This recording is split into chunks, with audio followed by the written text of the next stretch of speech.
You're dug into wet coral at the edge of a jungle you can't see into. It's September 1942, Guadalcanal. The perimeter is thin. Your foxhole smells like rotting vegetation and diesel smoke. You've got maybe 30 yards of cleared ground in front of you before the tree line starts. And beyond that, nothing but darkness and the sound of something moving. You don't know if it's wind or men. You've been awake for 36 hours. Your hands won't stop shaking. The guy next to you is 19. He keeps whispering that he can hear them out there, gathering, and you believe him because you can hear it too. Voices, metal on metal, the snap of branches being moved aside with purpose. And then, the jungle explodes. This is the story of a night when 300 Japanese soldiers launched a coordinated assault against a Marine position defended by fewer than 30 men. It's a story that didn't make the front page. It didn't get a movie. It barely got a footnote. But for the men who lived through it, it was the longest night of the war, a night where mathematics said they should have died, where doctrine said the line should have collapsed, and where something raw and human kept them fighting long after logic told them to run. This is the story of Henderson Ridge, September 13th, 1942. And it's the story of what happens when men are asked to hold ground they know they cannot hold. Guadalcanal wasn't supposed to matter. When the first American boots hit the beach on August 7th, 1942, most of the world had never heard the name. It was a malarial speck in the Solomon Islands chain, covered in jungle so thick you couldn't see 10 feet, surrounded by reefs that tore the bottoms out of landing craft. Inhabited by mosquitoes that carried death slower than bullets, but just as certain. The island had copra plantations, a few coastal villages, and one thing that changed everything. A partially completed airfield the Japanese were building to project air power deeper into the South Pacific. That airfield was the reason 8,000 Marines came ashore. It was the reason Admiral Fletcher pulled his carriers out 3 days later, leaving those Marines stranded with half their supplies still floating offshore. It was the reason the Navy called this operation Watchtower, and the Marines called it Operation Shoestring. Everyone knew it was a gamble. Nobody knew it would become a 6-month meat grinder that would define the Pacific War. The Marines seized the airfield on day 1. They renamed it Henderson Field after a pilot killed at Midway. By mid-August, the first Wildcats and Dauntlesses were flying combat sorties from its coral runway, turning Guadalcanal from a backwater into the most strategically vital piece of ground in the theater. And the Japanese wanted it back, not through negotiation, not through siege, through annihilation. By early September, Imperial General Headquarters had committed an entire regiment, the 35th Infantry Brigade, under Major General Kiyotake Kawaguchi, to retake the airfield and slaughter every American on the island. Kawaguchi was a veteran of China and Borneo, a professional soldier who believed in night attacks, bayonet charges, and the spiritual superiority of Japanese infantry. His plan was brutal in its simplicity. Land his forces south of the Marine perimeter, march through the jungle, strike Henderson Field from the south at night, and drive the Americans into the sea before dawn. He had roughly 6,000 men, trained, disciplined, fanatical. The Marines had 12,000 on paper. In practice, they had exhaustion, malaria, dysentery, dwindling ammunition, and a perimeter stretched so thin that entire sections were defended by listening posts and hope. On the southern edge of that perimeter, just below a ridgeline that would later be called Edson's Ridge, after the colonel who commanded the defense, 30 men from the 1st Raider Battalion sat in foxholes and waited. They didn't know 300 enemy soldiers were moving toward them through the jungle. They didn't know this would be the main axis of attack. They didn't know they were about to become a tripwire for the most violent night of the entire Guadalcanal campaign. The 1st Marine Raider Battalion wasn't a standard infantry unit. They were handpicked, volunteers only, trained for amphibious raids, deep penetration missions, and high-tempo combat that regular infantry wasn't built for. They'd hit Makin Atoll a month earlier in a raid designed to prove the concept. And while the operation was messy and the casualties higher than anyone admitted publicly, it proved that raiders could go where others couldn't. On Guadalcanal, they weren't raiding anything. They were holding ground. Colonel Merritt Edson commanded the battalion. He was 35 years old, a career Marine with a face that looked carved from stone, and a reputation for never losing his temper in combat. Men called him Red Mike because of his hair. And they followed him because he had a gift for being exactly where the fighting was hardest without ever appearing rattled. Edson didn't yell. He didn't bluster. He just appeared at your foxhole during a firefight, told you where to shoot, and disappeared into the smoke like he was taking a walk. By September 12th, Edson's men were exhausted. They'd been in continuous contact with Japanese patrols for days. They'd taken casualties. They were short on ammunition, food, and rest. Their position, a low ridgeline running roughly north to south about 1,000 yards below Henderson Field, wasn't fortified. It was just ground. Coral and kunai grass. A few scattered palm trees. No barbed wire. No mines. No interlocking fields of fire. Just Marines in shallow foxholes with rifles, a handful of machine guns, and orders to hold. On the night of September 12th, Edson pulled most of his men back slightly, consolidating the line to make it stronger. But he left listening posts forward small, groups of 2 or 3 men positioned 100 yards ahead of the main line, their job to detect enemy movement and fall back before they were overrun. 30 men were spread across a section of that forward line that stretched roughly 400 yards. They weren't a platoon. They weren't even a cohesive squad. They were whoever was available, whoever hadn't been rotated out, whoever could still hold a rifle. Some were 18, some were 30. Most had never fired their weapon in anger before Guadalcanal. And just after midnight on September 13th, the jungle in front of them came alive. The waiting is always worse than the fighting. You know they're coming. Intelligence has been reporting Japanese movement for days, patrols probing the southern perimeter, supply columns spotted moving inland, radio chatter increasing in volume and urgency. The pattern is unmistakable. This isn't harassment. This is preparation for something big. But knowing doesn't help. You still sit in your foxhole as the sun goes down, watching the jungle darken from green to gray to black. And you wonder if tonight is the night. You check your rifle for the 100th time. You count your ammunition, 8 clips, 64 rounds. Not enough. Never enough. You divide it mentally. 2 clips for the initial contact, 2 for sustained fire, 2 for the breakthrough you know is coming, 2 for the final stand when everything goes to hell. The Marines on the forward line that night are a cross-section of American youth. Farm kids from Iowa who grew up hunting and can shoot. City kids from Brooklyn who never held a rifle until boot camp. College boys who enlisted the day after Pearl Harbor. High school dropouts who joined to escape poverty.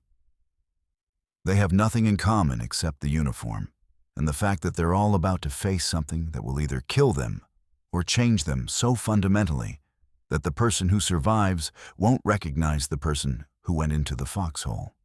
Private First Class Johnny Rivers, 20 years old, from Tulsa, sits next to his best friend, a Marine named Eddie Polk. They enlisted together, went through boot camp together, shipped out together. They've been inseparable for 18 months. Rivers has a letter from his girl back home that he's read so many times, the paper is falling apart. Polk has a photograph of his mother that he keeps in his helmet liner. They talk quietly as darkness falls, the kind of meaningless conversation men have when they're trying not to think about what's coming. You think they'll really come tonight? Polk asks. Yeah, Rivers says. I think they will. How many you figure? More than us? Polk laughs, short and bitter. That's not exactly reassuring. You want reassuring? You joined the wrong outfit. 3 foxholes down, Corporal James Mitchell checks his bar for the 5th time in 10 minutes. Mitchell is 23, a veteran of the Mackin raid, one of the few men on the line who's actually seen combat before Guadalcanal. He knows what's coming in a way the others don't. He knows the sound a man makes when he's bayoneted. He knows the smell of intestines open to tropical air. He knows that most men don't die instantly, they die slowly, calling for their mothers. And there's nothing you can do except keep fighting and try not to think about them. Mitchell has 17 magazines for his bar.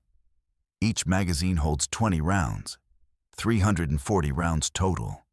He's done the math a dozen times.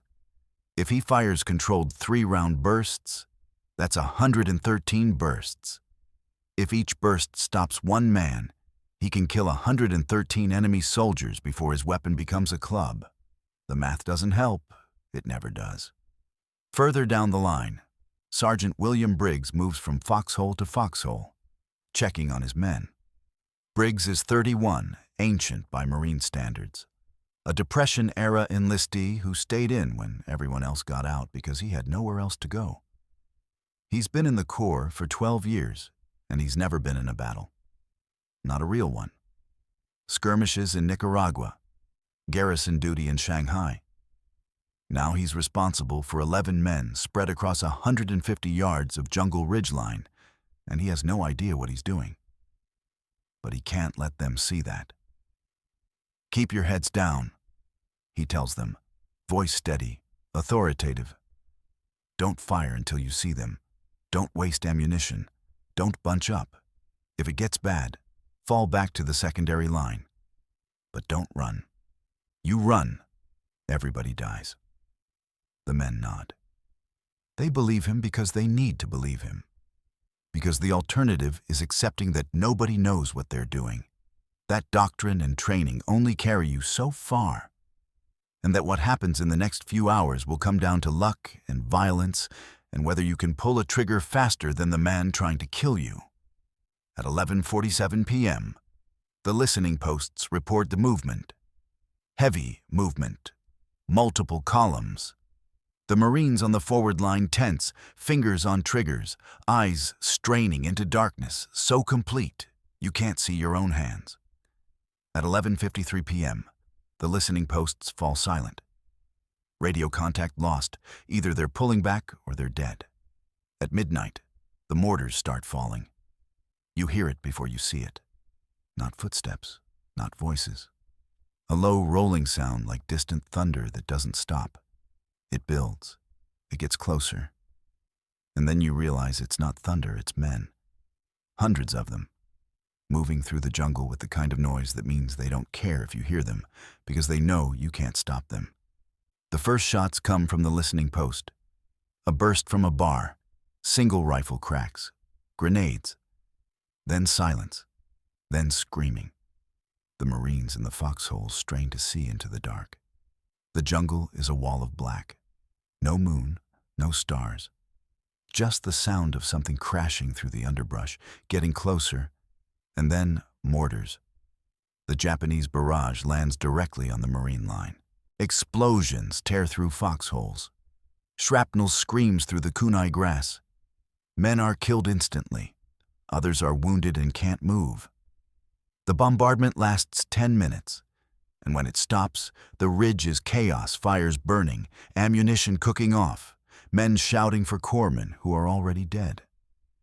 Private Rivers feels the first mortar round hit 30 yards to his left. The shockwave slams him against the back of his foxhole. His ears ring. He tastes blood.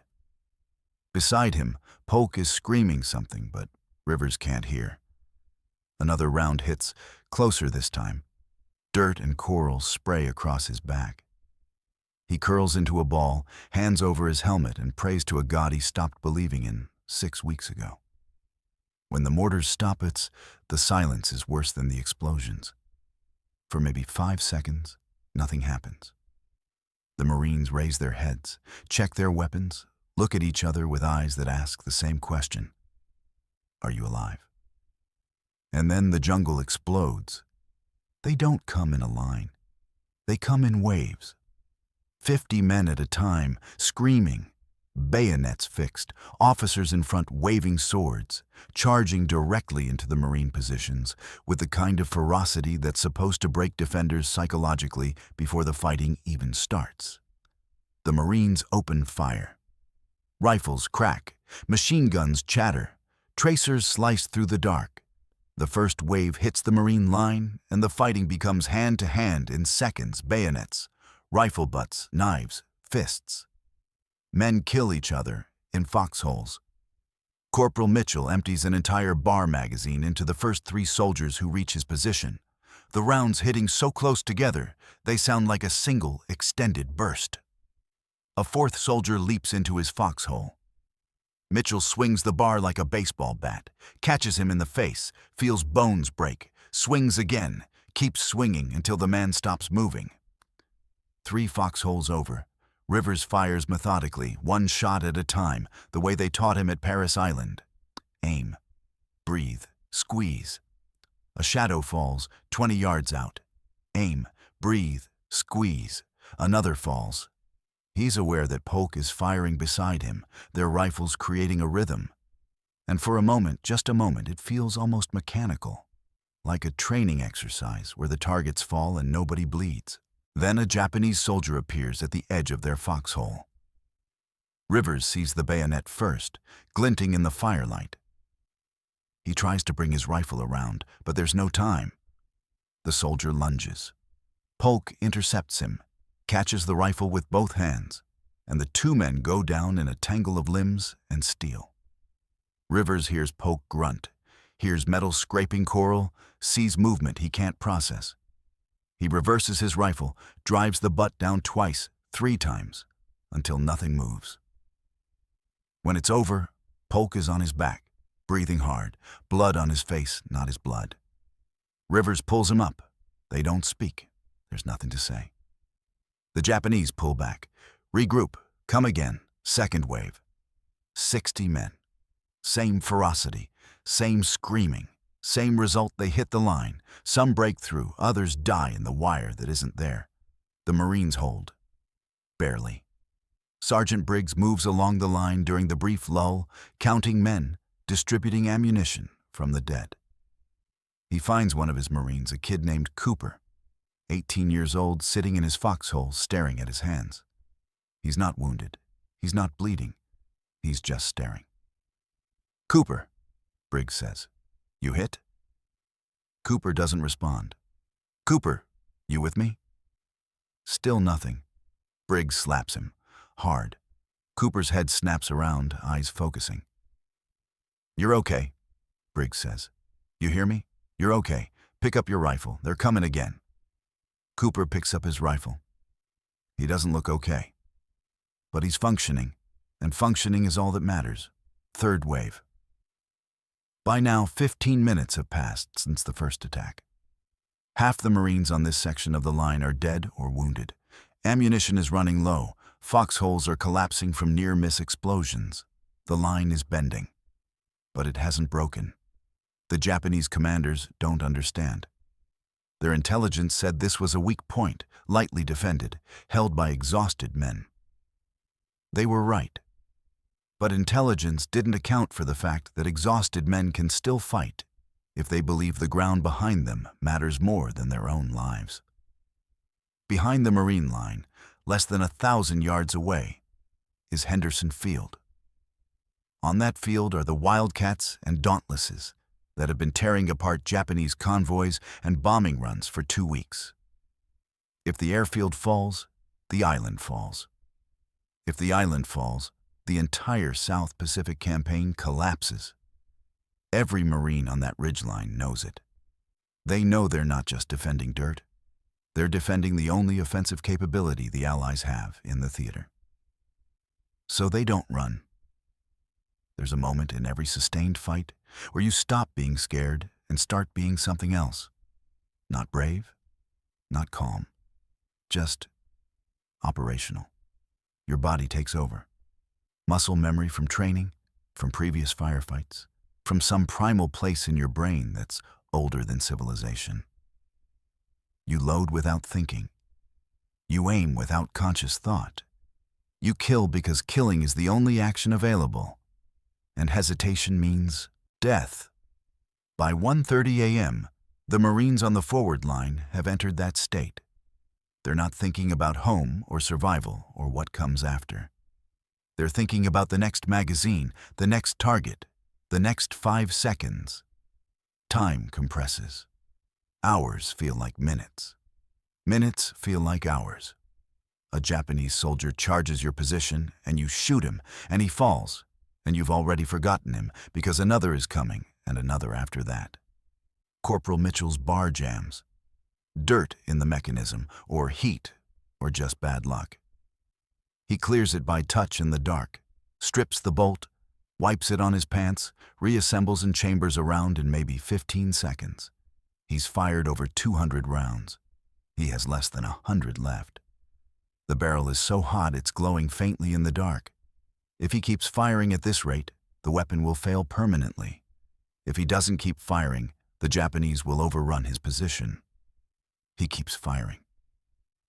Private Rivers has gone through 6 of his 8 clips. He's down to 16 rounds. Beside him, Polk is still fighting, but he's moving slower, his left arm hanging limp. Rivers doesn't ask what's wrong. It doesn't matter. They're both still shooting, which means they're both still alive. And that's all that counts. The Japanese adjust tactics. They're no longer coming in straight lines. They're using fire and maneuver one element suppressing while another advances. It's sophisticated, professional, everything the pre-war intelligence said Japanese infantry couldn't do. A Japanese light machine gun opens up from the tree line, raking the Marine positions. Tracers snap overhead. Men press themselves into the coral, trying to disappear into ground that offers no cover. The gun is positioned perfectly, enfilading the line, and nobody can get a clear shot at it. Sergeant Briggs makes a decision. He grabs 2 Marines, a rifleman named Kowalski, and a kid whose name he can't remember, and they low-crawl forward, moving at angles to where the muzzle flashes are coming from. It takes them 5 minutes to cover 30 yards. The machine gun keeps firing. Marines keep dying. When they're close enough, Kowalski tosses a grenade. The explosion silences the gun. They wait 10 seconds to see if anyone survived, then put rifle rounds into the position just to be sure. On the way back, the kid whose name Briggs can't remember takes a round through the neck. He dies before they can get him to cover. Briggs never learns his name. War has a rhythm when it goes on long enough. Attack, defense, pause, attack again. Between 12:30 and 3 a.m., the Japanese launch 11 separate assaults against the Marine line. Some are company strength. Some are smaller probing attacks designed to find weak points. Some are suicide charges led by officers who believe death in combat is the highest honor. The Marines adapt. When they run low on rifle ammunition, they scavenge from the dead American and Japanese. When machine guns jam from sustained firing, crews strip them in the dark, clear the feed mechanisms by feel, and get them back into action. When grenades run out, they throw Japanese grenades back before they detonate. When a position becomes untenable, they fall back 10 yards, reorient, and make a new stand. There's no doctrine for this. No manual that explains how to hold a line with 30 men against 300. The only rule is survival. The only tactic is violence delivered faster than the enemy can deliver it back.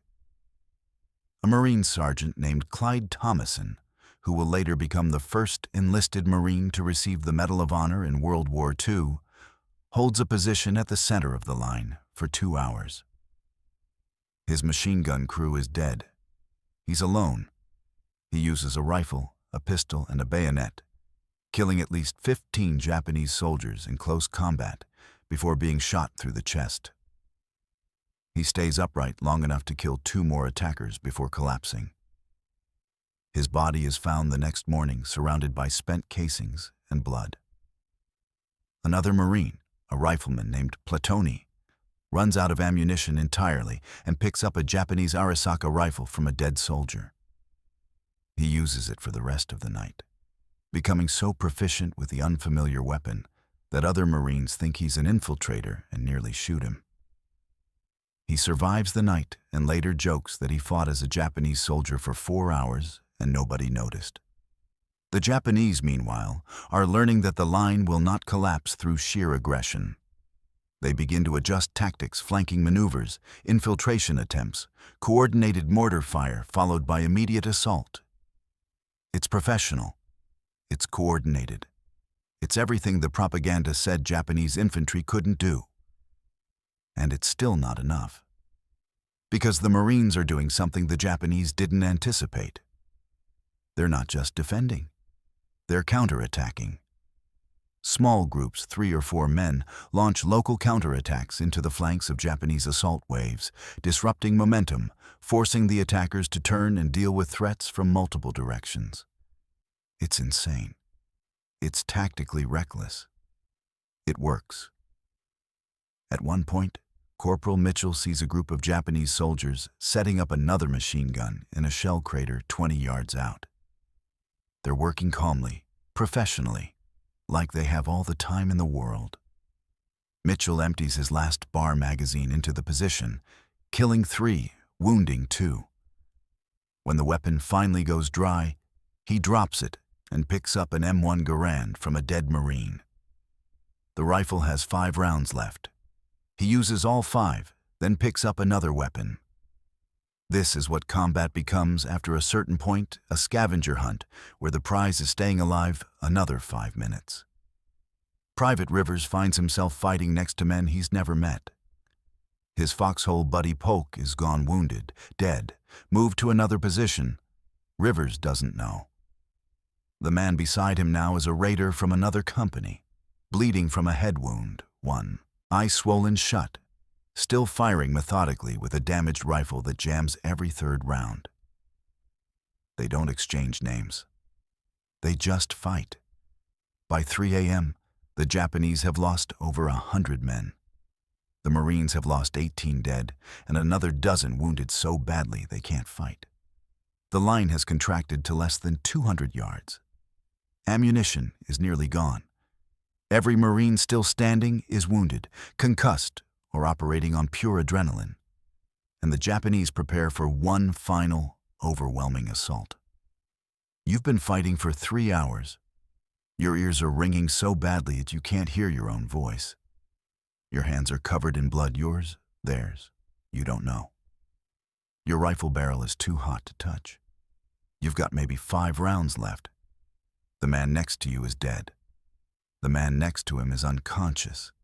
You're alone in a foxhole that used to hold 4. And the jungle is moving again. This time it's not a wave. It's a flood. 200 men, maybe more, coming in a single concentrated push designed to shatter the line through sheer mass. Officers in the front, bayonets glinting in the firelight, voices screaming coordinated commands. This isn't rage. This is doctrine. This is the Imperial Japanese Army doing what it was trained to do, close with the enemy, and destroy him in melee combat. The Marines fire everything they have left. Rifle fire becomes sporadic because there's not enough ammunition for sustained bursts. Machine guns fire in short, disciplined bursts to conserve rounds. Mortars drop shells practically on top of friendly positions because the enemy is that close. Grenades are thrown underhand because there's no time for a proper throwing motion. And the line bends.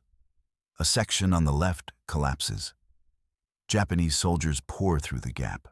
Marines fall back, firing as they move, trying to form a new line.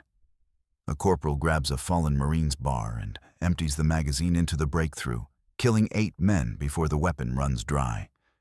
He picks up a rifle, fires, picks up another, fires. He's shot twice and keeps fighting until he physically can't stand. In the center, a machine gun crew runs completely out of ammunition. The gunner picks up the 50-pound weapon and swings it like a club, killing 3 attackers before being bayoneted. His loader finishes the fight with an entrenching tool, killing 2 more Japanese soldiers before being shot in the head. Private Rivers is out of ammunition. Completely. He's holding his rifle like a club when a Japanese soldier crashes into his foxhole. They grapple. The soldier is stronger, better trained in hand-to-hand combat. Rivers feels his grip slipping. The soldier's hands close around his throat. Rivers can't breathe, can't think. His vision tunnels, and then the soldier goes limp. Sergeant Briggs pulls his knife out of the man's back, kicks him off Rivers, hauls Rivers to his feet. "You still with me?" Briggs shouts. Rivers nods, can't speak. "Here." Briggs shoves a rifle into his hands, and Arisaka, taken from the dead. "Use this. Stay low. We're pulling back." They fall back to a secondary line that doesn't really exist, just a slight rise in the terrain that offers minimal cover. The Japanese follow, pressing the advantage. This is the moment. This is where the line breaks. On the right, a Marine lieutenant realizes what's happening. He has no reserves. He has no reinforcements. He has 6 men left in fighting condition. He makes a decision that defies every tactical manual ever written. He orders a charge, 6 Marines, against 60 Japanese soldiers. Uphill, in the dark, they fix bayonets and attack. The shock of it, the sheer audacity, freezes the Japanese advance for maybe 5 seconds. That's enough. The Marines crash into the Japanese line, killing, stabbing, clubbing. It's not a tactic. It's not brave. It's desperation weaponized. And for 30 seconds, it works. The Japanese assault wavers. Men turn to face the unexpected threat. Cohesion breaks. And that's when the artillery arrives. Colonel Edson, positioned further back on the ridge, has been calling for fire support for hours. The first request came at 12:45 a.m., when the forward line reported being under heavy attack. The artillery battalion commander said he couldn't spare the ammunition, other sectors needed support, and they only had so many shells. Edson called again at 1:15 a.m. The answer was the same. At 2 a.m., with the forward line collapsing and reports coming in of hand-to-hand fighting in Marine positions, Edson called a 3rd time. This time, his voice was different, harder. He wasn't asking anymore. "If you don't fire now, there won't be a perimeter." There's a pause on the radio. Then, "Give me coordinates." Edson gives them danger close coordinates, shells landing 200 yards in front of friendly positions. If the calculations are off by even a few degrees, if the guns are improperly sighted, if wind or temperature throws the trajectory off, Marines will die from their own artillery. He calls the fire mission anyway. The guns are 105mm howitzers positioned near Henderson Field, manned by artillerymen who've been firing non-stop for 18 hours. They're exhausted. Their ammunition is limited. But when Edson's gun crews load shells, adjust elevation and windage, double-check calculations. The battery commander walks the line, verifying each gun personally. This isn't harassing fire. This isn't suppression. This is precision work at night with exhausted men and limited visibility. One mistake and they kill their own. The first salvo fires at 3:12 a.m. The shells arc through the darkness, invisible, screaming. For 3 seconds, nothing happens. The Marines on the line don't know fire support is coming. They're still fighting, still dying, still holding ground they've been ordered to hold. Then the world detonates.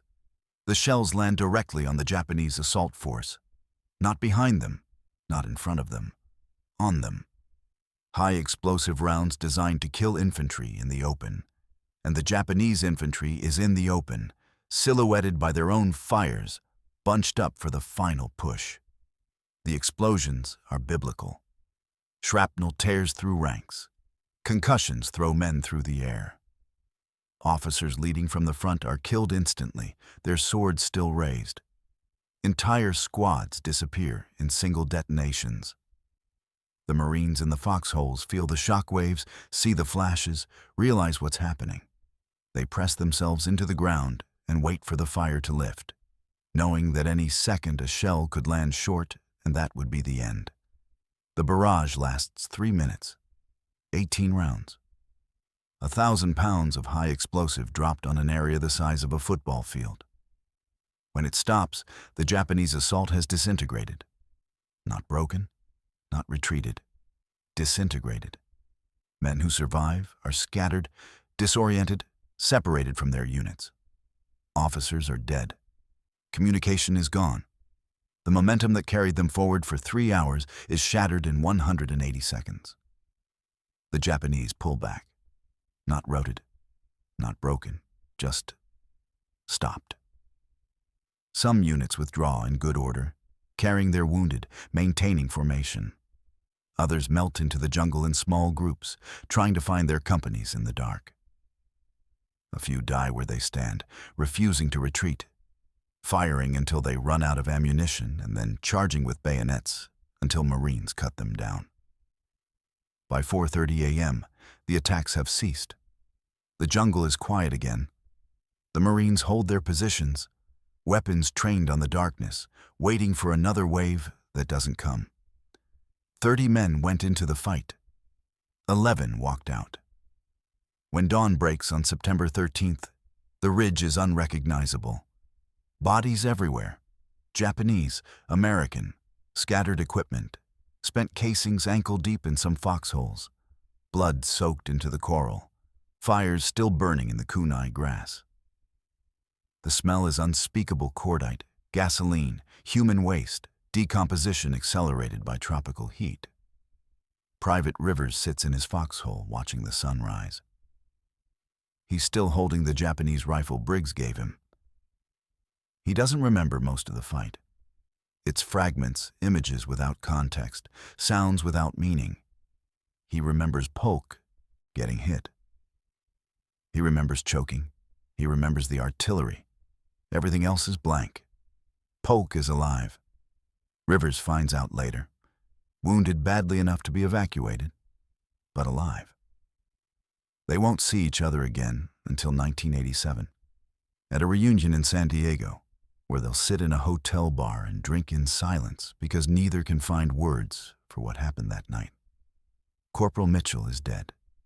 He was killed in the final assault, shot while reloading, and bled out in his foxhole. He was 23 years old. His parents will receive a telegram in October. His body will come home in 1949, repatriated with thousands of others, and he'll be buried in Arlington with full honors attended by 6 people who never knew him. Sergeant Briggs survives. He'll fight at Tarawa in November 1943 and die there, leading his men across a seawall into machine gun fire. He'll be posthumously promoted and receive the Navy Cross. His name will appear on a memorial wall. 30 years later, a historian will try to track down his family for an oral history project and discover he had no family, no wife, no children, no siblings. He was a Depression kid who joined the Marines because he had nowhere else to go. And he died defending people he'd never meet. Patrols move forward cautiously at first light, checking the tree line. They find over 200 Japanese dead within 100 yards of the Marine positions. They find wounded soldiers who fight to the death rather than surrender. They find evidence of a coordinated, professional assault that should have succeeded, maps marked with Marine positions, orders written in careful script, officers' swords engraved with family names that stretch back centuries. The Marines count their own losses. 23 dead, 17 wounded, out of a forward detachment that numbered 30 at the start of the night. But the line held. Henderson Field is still in American hands. The airfield is still operational. The Wildcats and Dauntlesses take off that morning and hit a Japanese convoy trying to reinforce the island, sinking 2 transports and damaging a cruiser. The mission they flew was only possible because 30 Marines refused to let 300 Japanese soldiers pass. Colonel Edson visits the position later that morning. He doesn't say much. He never does. He walks the line, looks at the foxholes, looks at the men still standing, and nods once. That's the only acknowledgement they get. That's enough. The battle for Henderson Ridge, later called Edson's Ridge, then Bloody Ridge in the histories that barely mention it, continues for another night. The Japanese come again on September 14th, throwing the full weight of Kawaguchi's brigade at the ridge line. This time, the Marines have more men, more ammunition, more artillery support. The line is stronger. The defenses are better prepared. But the fighting is just as brutal. The Japanese launch human wave assaults throughout the night, sending hundreds of men against prepared positions, losing them in heaps, sending more. They break through in 3 places. Marines counterattack with bayonets and grenades. The fighting becomes hand-to-hand again, in foxholes and shell craters, men killing each other with knives and entrenching tools and bare hands. By dawn on September 15th, the Japanese have lost over 800 men. Kawaguchi's brigade, 6,000 strong 4 days ago, is combat ineffective. Entire companies have been wiped out. Officers are dead. Morale is shattered. The offensive collapses. Kawaguchi withdraws into the jungle, his reputation destroyed, his career over. He'll be relieved of command and spend the rest of the war in disgrace, blamed for a failure that had more to do with impossible objectives and Marine tenacity than any tactical mistake on his part. Japan will try twice more to retake Guadalcanal major offensives in October and November. Both failures. By February 1943, they evacuate the island entirely, marking the first major Japanese retreat of the Pacific War. But none of that happens if the line breaks on September 13th. None of it happens if 30 Marines decide the odds are too steep and fall back. None of it happens without men who understood that some ground, once lost, can never be retaken, and that the only way to hold it is to refuse to leave. Most of them never talked about it. The survivors of that night on Henderson Ridge went on to fight at Tarawa, Saipan, Iwo Jima. Some died in later battles. Some made it home. Those who did found that nobody wanted to hear the story. The home front wanted heroes who smiled and said the war was tough. But we did our duty. They didn't want to hear about foxholes full of blood or the moment you realized there was no help coming and you were going to die unless you killed faster than the enemy. So the story got buried. It shows up in unit citations, in Medal of Honor recommendations, in after-action reports filed by officers who weren't there but had to make sense of what happened. The numbers are recorded: enemy KIA, friendly losses, duration of engagement. But numbers don't capture what it means to hold a position for 4 hours when mathematics says you should have been overrun in 20 minutes. The Japanese soldiers who attacked that night were professional infantry. They weren't the poorly trained, poorly equipped conscripts of later war propaganda. They were veterans of China, men who had marched through jungles and taken fortified cities.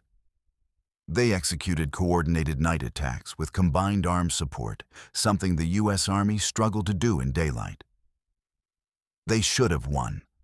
They lost because the Marines who faced them made a collective decision, unspoken and instantaneous, that the ground they stood on was worth more than their own survival. Not because they were suicidal, not because they were brainwashed, because they understood, in the way men in combat understand things that can't be explained to civilians, that if they ran, everyone behind them would die. The pilots at Henderson Field, the ground crews, the cooks and engineers and clerks, All of them would die if the line broke. So the line didn't break. It bent. It bled. It screamed. But it held.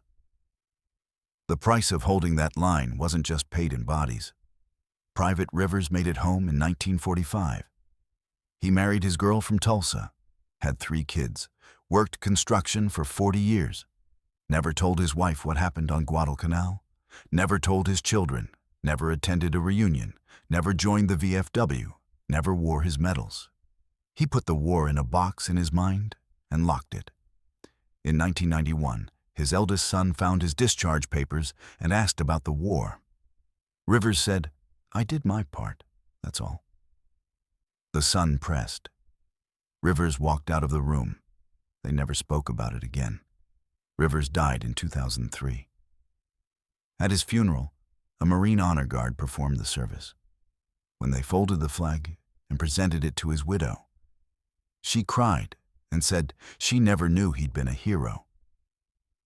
The Marine who presented the flag said quietly, "Mom, they all were." Other survivors had different trajectories. Some drank themselves to death in the 50s and 60s. Some became cops or firefighters, drawn to jobs where the adrenaline rush felt familiar. Some found God. Some lost Him. A few, very few, found a way to integrate what happened into their lives without letting it destroy them. But all of them carried it. All of them woke up at night hearing mortars. All of them flinched at loud noises. All of them had moments in grocery stores, at their kids' baseball games, in church where they'd suddenly be back in that foxhole, surrounded by darkness and screaming. And they'd have to breathe through it until the present came back into focus. That's what holding the line cost. Not just the men who died, but the men who lived and spent the rest of their lives trying to reconcile the person they became that night with the person they were supposed to be. There's a memorial on Guadalcanal now, near the spot where the ridgeline used to be. It lists names. It mentions dates. It uses words like valiant defense and gallant stand. It doesn't mention that most of the men who fought there were so young they couldn't legally buy a beer. It doesn't mention that they held for 4 hours on 5 rounds of ammunition and willpower. It doesn't mention that the Japanese commander called the defense impossible in his official report and blamed his failure on supernatural American fighting spirit because he couldn't accept that 30 men had stopped 300 through tactics, violence, and refusal to surrender ground. The battle is a footnote now. It gets maybe a paragraph in general histories of Guadalcanal. If you read about the Pacific War, you'll see Midway, Iwo Jima, Okinawa. You won't see Henderson Ridge unless you go looking for it. But the men who were there never forgot. In the decades after the war, veterans of the 1st Raider Battalion would gather for reunions. They'd drink, they'd tell stories. And at some point, always, someone would bring up September 13th. The conversation would quiet. Men would stare at their drinks. And someone would say, quietly, that they still don't know how they held. They still don't know why they didn't run. One survivor, interviewed in the 1980s, said it best, "We didn't hold because we were brave. We held because running felt worse." That's the truth of it. Not the heroic version, not the sanitized version, the human version. 30 men held a line against 300 because in that moment, in that place, giving ground felt like a betrayal of the men beside them, of the men behind them, of the idea that some things are worth fighting for even when the math says you'll lose. They didn't all survive. They didn't all come home. But the line held. And because the line held, Henderson Field stayed in American hands. The airfield stayed operational. The strategic balance in the South Pacific shifted. The Japanese offensive momentum, unbroken since Pearl Harbor, shattered against a ridge defended by men who should have been overwhelmed in the first 15 minutes. History doesn't run on should-haves. It runs on what people choose to do when the choice is between impossible and unthinkable. On the night of September 13th, 1942, 30 Marines chose impossible. The line held. If you want to hear more stories like this, stories that never made the front page but